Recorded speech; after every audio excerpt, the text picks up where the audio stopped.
Made in Thailand শার্পের fridge. এটা হচ্ছে আপনার ডিপ সেকশন, এটা হচ্ছে ডিপ, আর এটা হচ্ছে নর্মাল। এটা বিশাল জায়গা, একদম বিশাল জায়গা, এটাতে একবারে আস্ত গরু রাখা যাবে।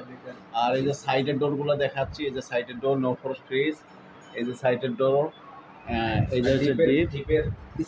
হ্যাঁ, ডয়ারগুলো অনেক বড় বড়, অনেক বড় বড়। হ্যাঁ, ডিপটা লাগান, হ্যাঁ, পুরো ফ্রিজটা আবার একটু লাগান, পুরো ফ্রিজটা লাগান। হ্যাঁ,